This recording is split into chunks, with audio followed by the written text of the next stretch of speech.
semua, Assalamualaikum warahmatullahi wabarakatuh. Selamat datang di channel YouTube aku. Perkenalkan, nama aku Dayansa Vera Hanifah Putri. Bisa dipanggil Vera atau Vera Extin. Aku dari Fakultas Ekonomi dan Bisnis, jurusan Ekonomi Syariah. Nah, hari ini aku akan menjelaskan tentang paragraf dalam bahasa Indonesia. Oh ya, sebelum aku menjelaskan, kalian jangan lupa ya like video aku dan juga subscribe channel aku. Oke, sekarang kita beralih ke pembahasannya. Di dalam sebuah tulisan atau karangan, biasanya terdapat bagian yang agak menjorok ke dalam. Nah, paragraf itu adalah bagian yang secara fisik sudah tampak dengan nyata karena adanya tanda menyorok itu. Nah, batas-batas paragraf ditandai idensi, dimulai pada huruf kesekian dari margin kiri. Paragraf merupakan miniatur dari suatu karangan. Nah, syarat-syarat sebuah karangan ada pada paragraf. Pada dasarnya, paragraf merupakan seperangkat kalimat yang saling berhubungan yang secara bersama dipakai untuk menyatakan atau mengembangkan sebuah gagasan. Paragraf merupakan sebuah inti penuangan buah pikiran dalam sebuah karangan dan didukung oleh himpunan kalimat yang berhubungan untuk membentuk sebuah gagasan. Definisi dan ciri paragraf. Unsur paragraf yang meliputi gagasan utama, kalimat topik, dan kalimat penjelas serta pola pengembangan paragraf. Definisi dan ciri-ciri paragraf. Nah, setiap paragraf harus menyampaikan sebuah gagasan utama. Gagasan utama harus dijelaskan oleh gagasan-gagasan bawahan sehingga dalam paragraf terdapat beberapa kalimat yang saling terkait. Kalimat yang berisi gagasan utama disebut kalimat topik dan kalimat yang bergagasan bawahan adalah kalimat penjelas. Sebuah paragraf dalam penulisan karangan ilmiah minimal terdiri dari 3 kalimat. Paragraf mempunyai fungsi memudahkan pengertian dan pemahaman dengan memisahkan suatu topik atau tema dengan topik atau tema yang lain karena setiap paragraf hanya boleh mengandung satu unit pikiran atau gagasan utama.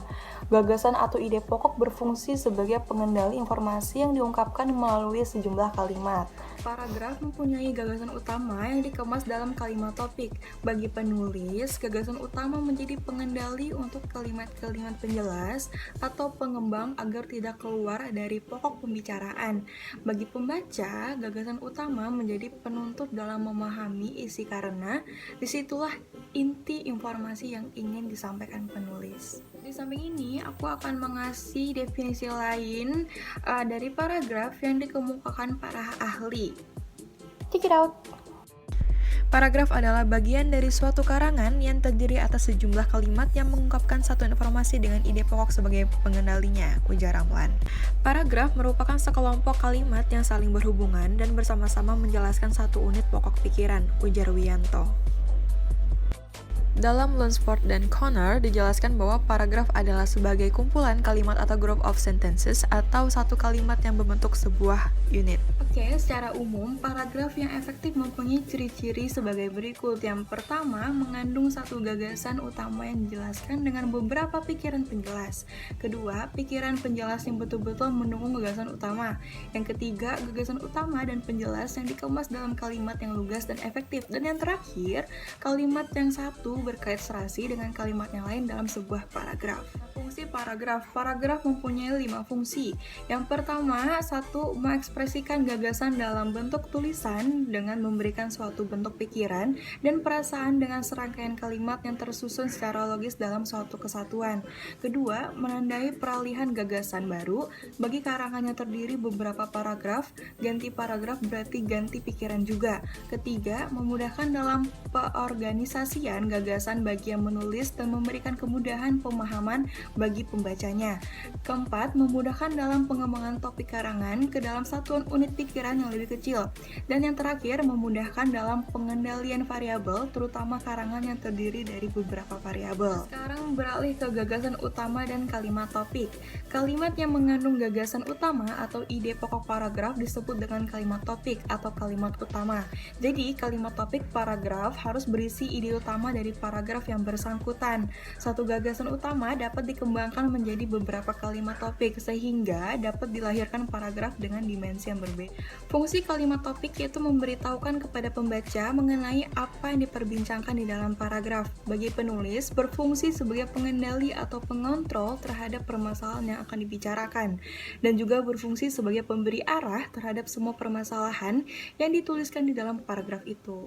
Kalimat penjelas tugasnya menjelaskan dan menjabarkan lebih lanjut gagasan utama yang terdapat dalam paragraf tersebut. Kalimat penjelas yang baik dan benar akan menjadi penentu pokok dari benar-benar baik dan tuntasnya paragraf itu. Nah, kalimat penjelas itu dibedakan menjadi dua. Yang pertama itu kalimat penjelas mayor, yang kedua kalimat penjelas minor. Nah, kalimat penjelas mayor atau kita bisa bilang kalimat pengembang langsung adalah kalimat penjelas utama yang bertugas menjelaskan secara langsung gagasan utama dan kalimat topik yang terdapat di dalam paragraf itu. Jadi, hubungan antara kalimat topik dan penjelas utama dalam sebuah paragraf bersifat langsung.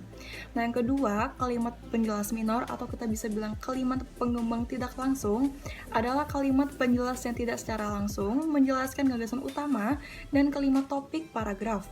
Akan tetapi, kalimat penjelas minor menjelaskan kalimat penjelas mayor tertentu secara tidak langsung. Dari sebuah penjelas utama tertentu tidak serta-merta dapat digunakan untuk menjelaskan kalimat penjelas utama yang lainnya. Nah, yang terakhir, paragraf itu memiliki 10 syarat. Yang pertama, kohesi atau kesatuan, yaitu semua kalimat harus mengemukakan satu tema yang jelas. Yang kedua, koherensi atau kepaduan, yaitu antar kalimat dalam paragraf saling terkait. Sebuah paragraf dikatakan padu jika terdapat keserasian hubungan antar kalimat dalam paragraf. Yang ketiga, penggunaan metode pengembangan paragraf sebagai periode gagasan utama paragraf. Yang keempat, setiap paragraf harus mempunyai satu gagasan utama yang ditulis dalam kalimat topik. Posisi kalimat topik dalam paragraf ditempatkan pada awal paragraf, akhir paragraf, pada awal dan akhir paragraf, pada tengah paragraf, dan pada semua kalimat dalam paragraf.